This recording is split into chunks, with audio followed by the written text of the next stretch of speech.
Hello, I'm Natalie Zett, and welcome to Flower in the River. This podcast, inspired by my book of the same name, explores the 1915 Eastland disaster in Chicago and its enduring impact, particularly on my family's history. We'll explore the intertwining narratives of others impacted by this tragedy as well, and we'll dive into writing and genealogy and uncover the surprising supernatural elements that surface in family history research. Come along with me on this journey of discovery. Hey, this is Natalie, and I want to welcome you to episode 91 of Flower in the River podcast. I want to start by sharing something really special. A couple of weeks ago, I had a chance to tell two very heartfelt and meaningful stories on Jim Harold's Campfire podcast.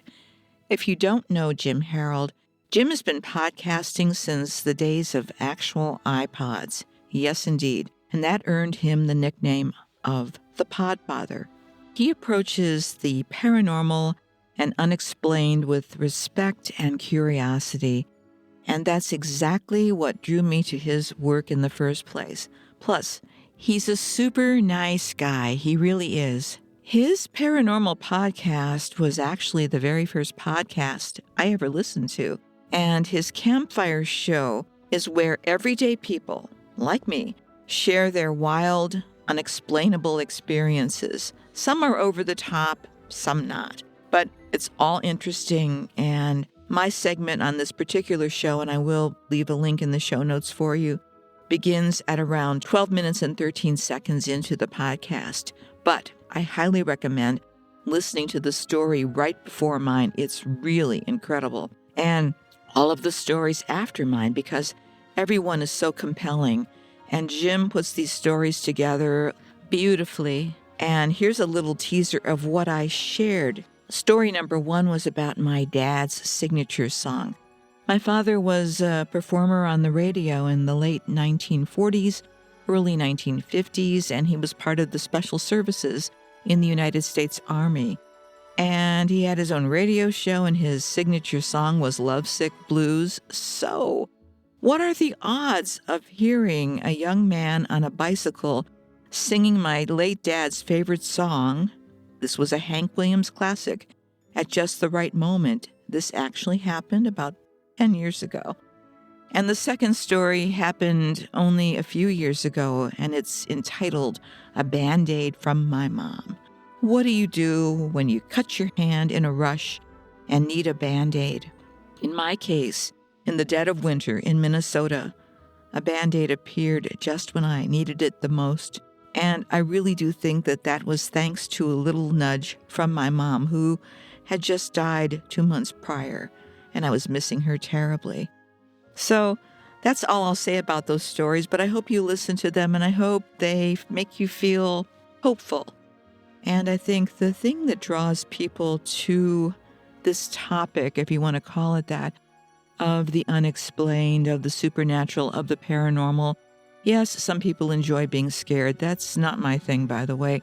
But it's wanting connection. It's wanting to know that something beyond us, people who have departed, still care about us and still can make contact.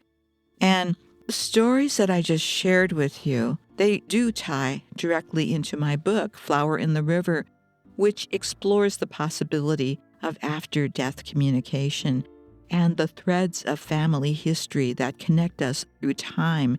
In my case, I didn't even know I had this family history. And that's what made everything just so remarkable for me, and apparently for other people as well who've read the book. So my book is not about the Eastland disaster, okay? The Eastland disaster is the event that sparks the story, that sets everything off in motion. But it's ultimately about how those who've passed still find ways to reach us, and how their stories can shape our lives. And similarly, my podcast has evolved into something more than just recounting that history. Each week, I share stories of those who were affected by the Eastland disaster Many of these stories haven't been heard since they were first published over a century ago, and these untold stories resonate deeply with Hank Jones' idea in his book, Psychic Roots, that these individuals are waiting to be found. And I am more than honored and so happy to be part of that process because they deserve to have their stories told. So we're going to jump right in here. We've got a story for you. We always do. And what I'm going to do is share the newspaper article that I found. And once again, this is one of those stories and one of those names that does not appear in any documentation in any books or any of the websites that are about the Eastland disaster. I found several copies of this article in different newspapers, so it is out there, but you have to go looking. That's the thing. So without further ado, let's get on to the article. The title of the article is Words Can't Paint Eastland Tragedy. It is by E.J. Smith, and it appeared in the weekly Solely Phone from Paragould, Arkansas. Yes, that's the name and that is the location. I'll tell you a little bit more about that. But let's continue with the article.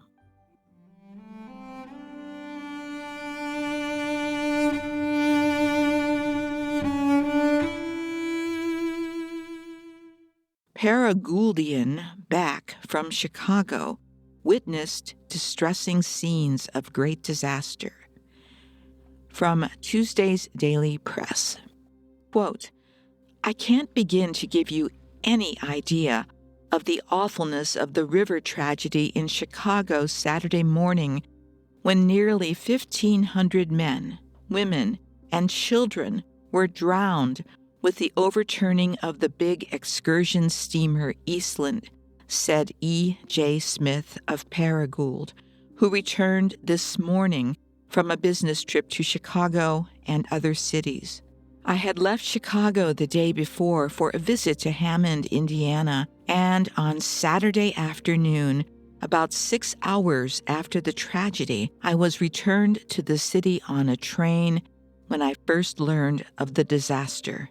As soon as I reached Chicago, I went toward the river, but could not get within 2 blocks of it on account of throngs. Later, I went to another point down the river and paid a man to take me in a motorboat to the scene of the tragedy. What I saw was so shocking that it benumbed and almost paralyzed the senses. Divers were busily engaged going down under the overturned vessel, bringing up scores of bodies. Some were covered with mud, others were lacerated, and their features smeared with blood. As soon as the bodies were recovered, they were taken to temporary morgues and washed and embalmed. I did not remain long at this gruesome place. So sickening were the scenes. The Eastland was lying on its side with the pilot house toward midstream. The hull of the boat was partly submerged, but enough of it protruded to give one a good idea of its size. Apparently, it was 150 feet long, and the hull was about 25 feet deep. The streets were a solid mass of sorrowing humanity. People were crying and moaning and pleading to know if bodies of loved ones had been found. Hundreds of policemen were engaged in keeping the crowds back so as not to interfere with the work of recovering the bodies. 50 telephones had been installed along the dock to answer inquiries. All were referred to the armory that had been converted into a temporary morgue." End quote. Mr. Smith says the result of the investigations made prior to the time he left Chicago Sunday night showed conclusively that the operators of the vessel were to blame for the disaster. Anticipating a large crowd of excursionists, the captain had ordered the water ballast pumped out so the boat would hold the excess weight of human freight. This fact, combined with the faulty construction of the hull, is responsible for the boat careening.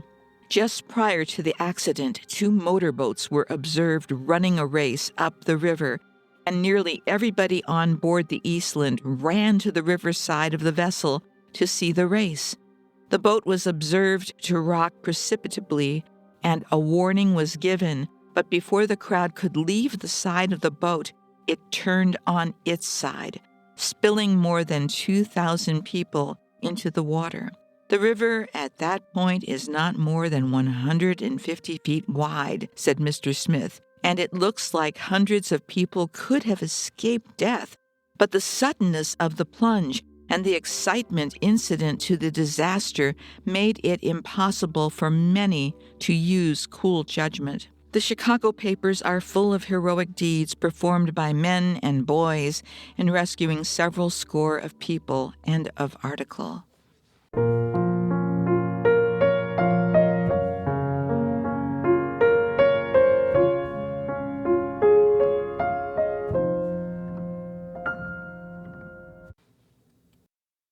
How's that for a remarkable story? And again, I feel very fortunate to have uncovered it because once again, it gives you yet another angle of what this event was like.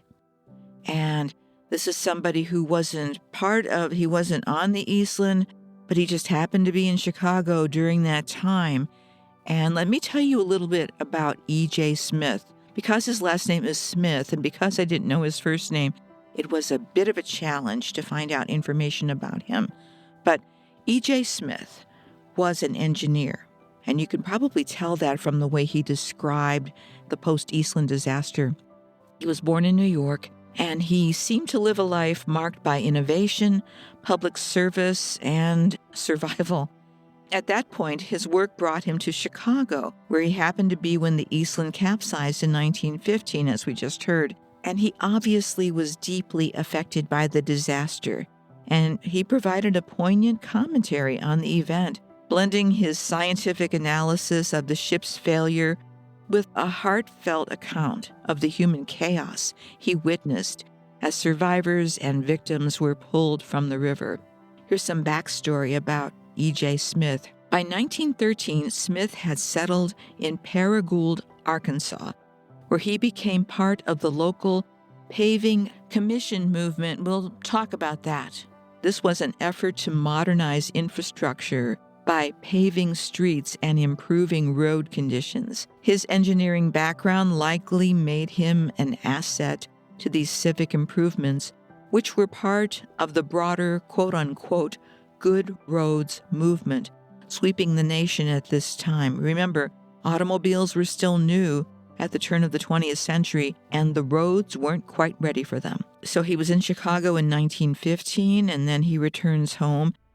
Then, in 1916, tragedy struck the Smith household when a fire broke out at their home, reportedly caused by a coal stove left burning in the bathroom.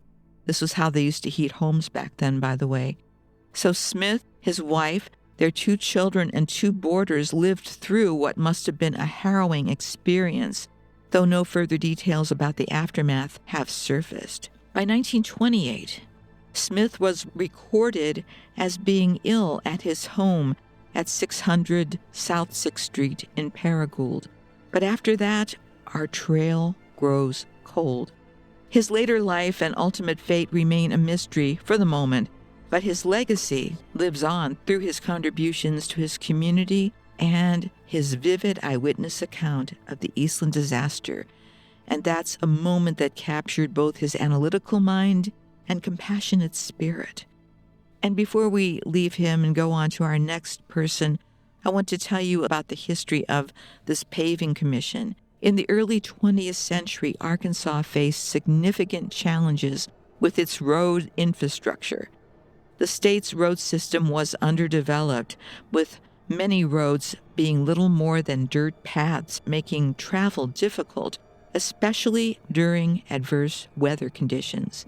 This lack of reliable roads hindered economic growth and connectivity within the state. Recognizing the need for improvement, local communities began to take action. The city initiated efforts to pave its streets, and by 1912, part of Paragould's streets were paved. So I point this out because this was our history as well. None of us can remember a time where there weren't paved roads, but we can incorrectly assume that they were always there. No, they weren't. So his life gives us a little bird's eye view into what that was all about. And the local initiatives were part of a broader movement across Arkansas to improve road conditions. The state established the Arkansas Highway Commission in 1913 to organize and oversee road development. So now it's time to move on to our next person.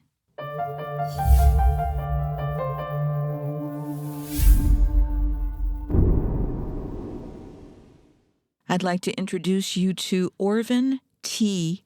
Havey. This article is from the Stoughton Daily Courier, and Stoughton is in Wisconsin.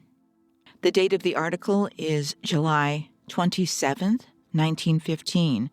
Title: Orvin Havey writes of Eastland tragedy, says he was in lower part but had no difficulty escaping.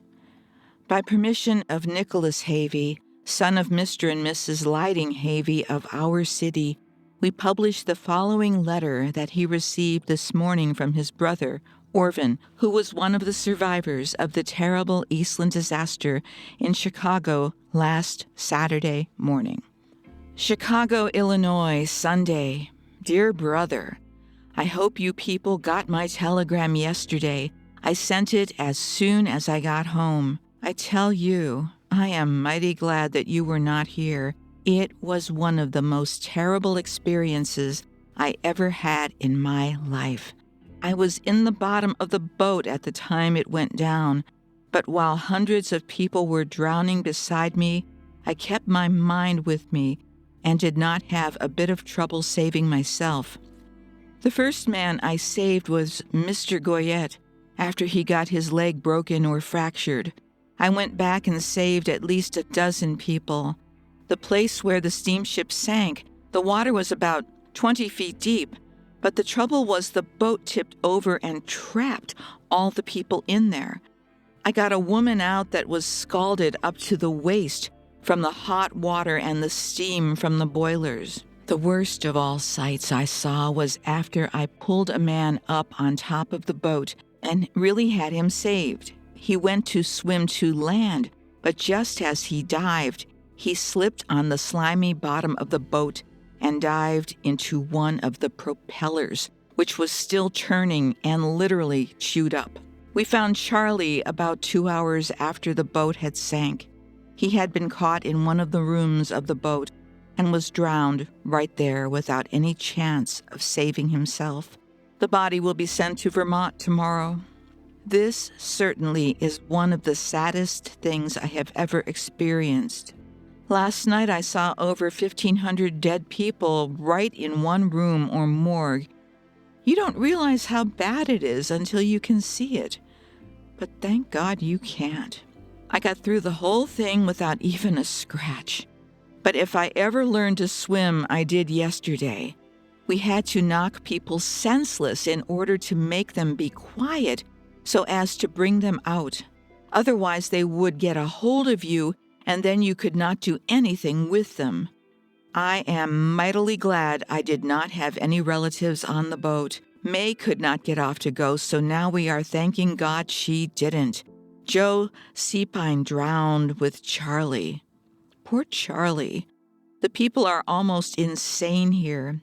I telegraphed Melinda last night also and told her I was safe. Well, I will send you papers of it. Lovingly, Orvin. Before we go any further, I wanted to talk about some of the names that Orvin mentioned in his letter. I'm not sure who Joe Sapine or Sapine was. I can't find any name close to that in any of the Eastland records, but that doesn't mean it's not accurate. It's just that I haven't been looking in the places where I would find it, so I'll keep looking for that. However, Nicholas Havey was Orvin's brother, and he also worked for Western Electric. I'm not sure why he wasn't in Chicago for the picnic, but I bet he was grateful. And the Goyette family that Orvin mentioned, Mr. Goyette and Charlie Goyette. I've shared brief accounts of the Goyette family in another episode, but Mr. Goyette was probably George Goyette, and he was a foreman or supervisor at Western Electric. He survived the Eastland disaster along with two of his sons, Lyle and Frank. However, the youngest son, Charlie, who Orvin mentioned, died on the Eastland. I'm not sure who May was that he mentioned, but he mentioned Melinda. That was his sister. Before Melinda passed away in 1938, she was the national director of the American Red Cross Public Health Nursing Service and World War I nurse heroine. She's buried in Arlington National Cemetery, and she was internationally known for her public health work. This is quite the family, by the way, and we're going to learn more about them. So we will continue with the story of Orvin T. Havey, a man who survived the chaos of the Eastland disaster, and Orvin went on to live an extraordinary life. His story is more than just a snapshot of survival. It's a testament to fortitude, determination, and unexpected ways history affects and connects us. Orvin was just 21 years old when he boarded the Eastland on that fateful day in 1915. So, in summary, Orvin had been in the lower part of the boat when it capsized. So amid the panic and chaos of hundreds drowning around him, he somehow managed to keep his wits about him and escape. But he didn't stop there. Orvin sprang into action, saving at least a dozen people, including a man with a broken leg, Mr. Goyette. He also described the heartbreak of pulling a man onto the hull, only to watch him slip on the slick surface and meet a tragic end in the propellers. In his letter, as you listened, Orvin did not shy away from the grim realities of the disaster. He recounted seeing over 1,500 bodies laid out in the makeshift morgue and admitted to doing the unthinkable, knocking panicked survivors unconscious to keep them from pulling rescuers under. It was an experience that left him deeply shaken, but his words capture not just the horror of that day, but his strength and determination to help others, even in the most desperate of circumstances.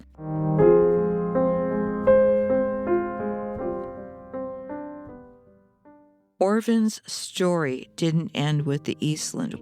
Here's what happened afterward. He went on to serve in World War I, stationed in Vittel, France, with Base Hospital Unit Number 36, alongside his sister, Melinda, a Red Cross nurse. So 2 siblings in World War I, brother and sister. After the war, Orvin returned home to Wisconsin, where he built an extraordinary legacy. He became a well-known electrical contractor and the owner of the Havey Electric Company, which he ran for more than 50 years, retiring in 1973. A man of many talents, Orvin wasn't just a businessman. He was deeply engaged in his community. He chaired Dane County's Red Cross, organizing its first blood drive, and was a former charter director of the Park Bank of Madison. He even had a unique hobby as the owner of a championship Class A ice boat, the Mary B. Orvin was also a proud member of countless civic and professional organizations, including the Madison Gyro Club, Madison Elks Club, and the National Electrical Contractors Association. He spent his life connected to people and causes that mattered, always finding ways to give back. Yet, through all his accomplishments, Orvin's ties to the Eastland disaster likely stayed with him. It's easy to see the echoes of that day in his life, of perseverance and leadership, qualities that may have been forged in that crucible of survival. His letter and his obituary taken together reveal a man who lived not just to move forward, but to lift others up along the way. Orvin Havey passed away in 1978 at the age of 83. He left behind quite the legacy of tenacity, innovation, and kindness, a life lived with the same grit he showed on that tragic day in 1915. His story reminds us of the profound humanity that can emerge even from the darkest moments of history.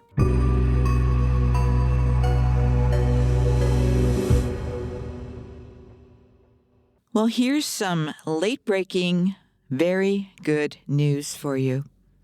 When I began my research for this particular episode, as I do, I start that at the beginning of a week, I got lucky. I found a really intriguing article about Orvin Havey. I should say I came across what appeared to be snippets from a very intriguing article about Orvin Havey because the article didn't quite hang together and there were no source citations. And here's the thing. If a source isn't cited, I'm not going to repeat it. Why? Because perpetuating something without proof isn't just bad practice for a genealogist. I wouldn't have been able to get away with that for a 10th grade term paper. Yes, apparently I'm still being haunted by the ghost of my 10th grade English teacher these many years later. But something told me to keep searching. So I kept digging, and guess what? I actually found the original article that was likely the source for that uncited piece. So it all started to click. Does that make sense? It was like solving a little mystery, and this is so typical of this podcast anyway. But it felt so satisfying to be able to finally put those pieces together, to have the source of the original document, and to be able to share this with you because it fills out another dimension of Orvin Havey's life and the Eastland disaster. It's from a website, at least I found it on a website called Big Ten Central Com. I'm not sure if it was originally published here, but the title of the article is An Historic Madison Iceboat May Race Again. It was by Barry Adams, and it was published on March 6th, 2016, and it was updated July 4th, 2022. And the Madison that they're referring to in this article is Madison, Wisconsin.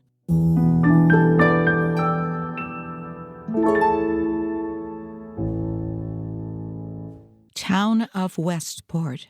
When the Mary B. skimmed across the ice of lakes Monona and Mendota in the early 1950s, she shared her exploits in the Wisconsin State Journal sports pages with the University of Wisconsin boxing team, three-time NCAA champion Don Gehrman's ability to run the mile for the Badgers, and basketball games at Central High School. The 39-foot-long ice boat could fly across frozen waters at nearly 100 miles per hour, won numerous prestigious regattas in the heyday of the sport, and is a quintessential part of Madison's history and our connection to water, even in the depths of winter. The Mary B., made with Sitka spruce, was a rock star before the arrival of Chuck Berry and Elvis Presley, but has come out of retirement after nearly 15 years of storage in a Waukesha County barn.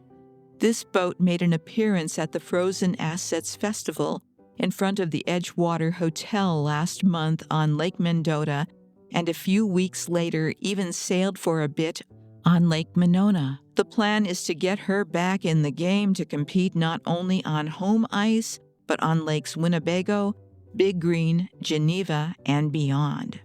Quote, "It's a very important, prominent part of the ice boating history of Madison, and this boat wound up being on top of the heap until the smaller boats came in, which were smaller and used modern materials," said Jerry Simon, an ice boat builder who has been involved with the sport for nearly 60 years. This was the best of the big boats. There are few boats of Mary B's size that still compete. The racing circuits primarily consist of smaller single-sail boats that hold one person. They include 23-foot-long Renegades that feature 18-foot tall masts and 67 square feet of sail. Skeeters are 30 feet long with 28-foot-tall masts and 75 square feet of sail. The Mary B, considered a stern steerer boat, has a 40-foot-tall mast that holds 360 square feet of sail. She is a yacht among skiffs and a mobile, historic, and highly decorated treasure of the hard water. And now the Four Lakes Ice Yacht Club in Madison is working on a plan to raise $40,000 to make the boat race ready. The costs include about $5,000 in restoration work, the purchase of a $12,000 enclosed trailer in which to store and transport the boat, and another $15,000 to buy the ice boat from Don Anderson, owner of the Boathouse of Madison, who rescued the ice boat from storage. Quote, "It was in a pretty dilapidated building, but it was really in good shape," said club member Pete Fauerbach, whose family has been involved with the sport since the early 1900s. "There were some rodents that got in and made a nest in one of the sails, so it's not pretty, but we can get those back into pretty good shape. The wood was fantastic." And so is the boat's history. It was in the late 1940s that O.T. Havey, a Madison electrician, commissioned Frank Tetzlaff and Carl Bernard to build an ice boat that he would name after his wife. But the boat would never have been built had Havey not learned how to swim in Token Creek near the family farm in the town of Windsor. After graduating from DeForest High School, Havey got a job as an apprentice wireman for the Western Electric Company in Chicago. In 1915, the company's annual picnic was scheduled to be held in Michigan City, Indiana. So, the company chartered 5 steamer ships to transport 7,000 employees and their families down the Chicago River and across South Lake Michigan. Havey, then 21, was aboard the Eastland that was overloaded with 2,500 people. The steamer capsized in the river and 800 people died. Havey saved a 4-year-old girl before being picked up by a tugboat. His future wife, Mary, also an employee of the company, but who had not yet met O.T., watched the tragedy unfold from shore. Quote, "It was the worst mess you ever saw," Mary Havey told the State Journal in 1975. O.T. later moved to Detroit before serving in World War I. After the war, he returned to Madison, where he was the longtime owner of the O.T. Havey Electric Company. His success in electrical work allowed him to spare no expense on the $9,000 ice boat. Tetzlaff was a master carpenter who helped translate some of Frank Lloyd Wright's plans for the construction of the Unitarian Meeting House on University Bay Drive that was completed in 1951. Bernard grew up on Gorham Street along Lake Mendota, where his grandfather, who came to Madison in 1837 and had been building ice boats since the 1850s, started a boat livery business in 1874. The Bernard Boat Livery offered tours of Lake Mendota aboard boats that could hold up to 100 people. The livery also built and rented boats during open water, and in 1940 had a fleet of 27 ice boats that it rented during the winter. Despite the qualifications of Carl Bernard and Tetzlaff, who about 10 years earlier had built another well-known ice boat, the Fritz, it took the men 3 years to build the Mary B. Their workspace was the Bernard Boathouse that is now part of James Madison Park.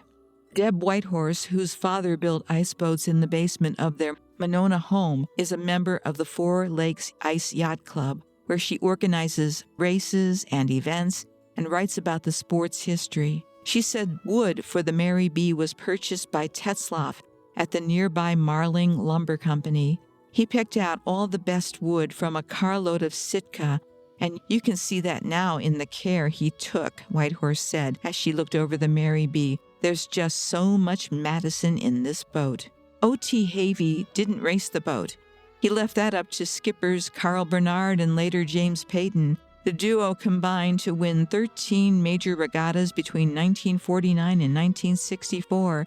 It won the Randolph-Hearst Cup 4 times in the 1950s. The Fritz handled the light wind and the troublesome ice the way Fred Astaire handles a slippery dance floor, McCormick wrote. Owner O.T. Havey's Mary B. was as pretty as a girl in her first formal, and skipper Carl Bernard sailed her with the calm assurance of a fellow who knew he had the best date at the party. The Mary B. last raced in 1992 and in 2000 was on display at the Strictly Sailboat Show in Chicago before being wrapped in canvas tarps and going into storage. The boat's hull weighs 600 pounds, and her 26-foot runner plank, which balances the boat, is 400 pounds. But if the creation of a nonprofit is successful, money is raised and restoration completed, the Mary B. may once again vie for a trophy. Quote, "This is probably one of the most famous ice boats that nobody knows about," Anderson said. "It's just been sitting in storage for years. There's a lot of history there, but now we want to win races and be competitive."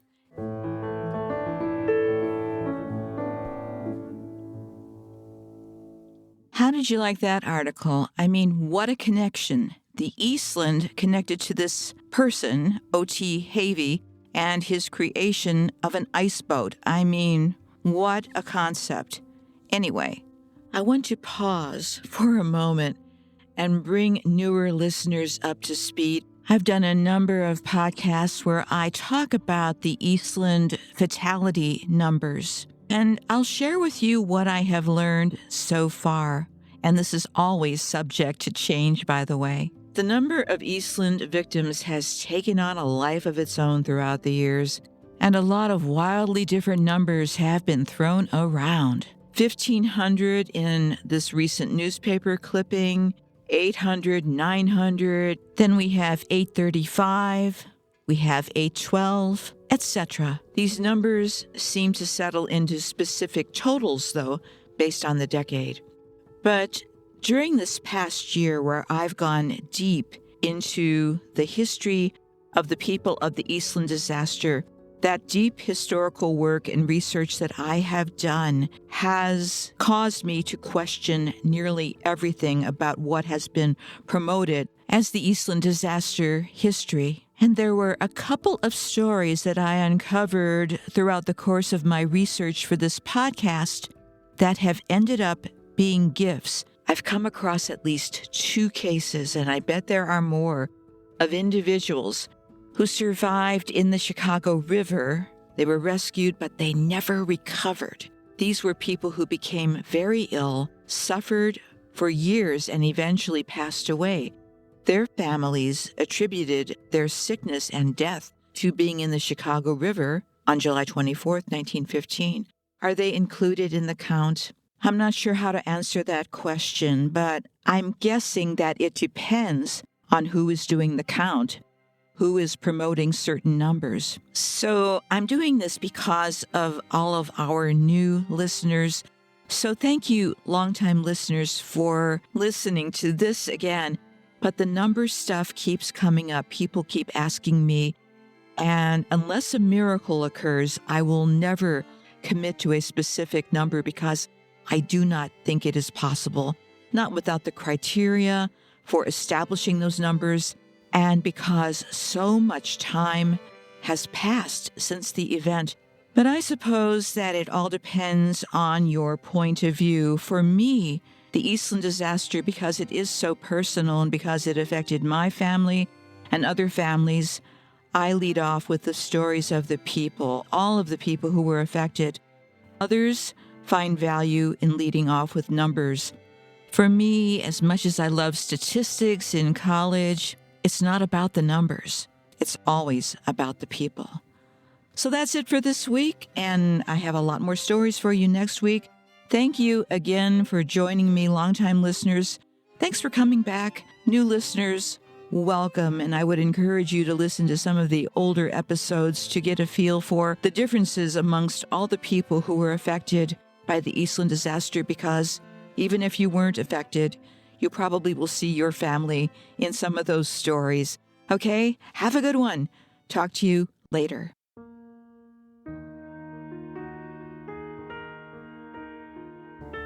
Hey, that's it for this episode, and thanks for coming along for the ride.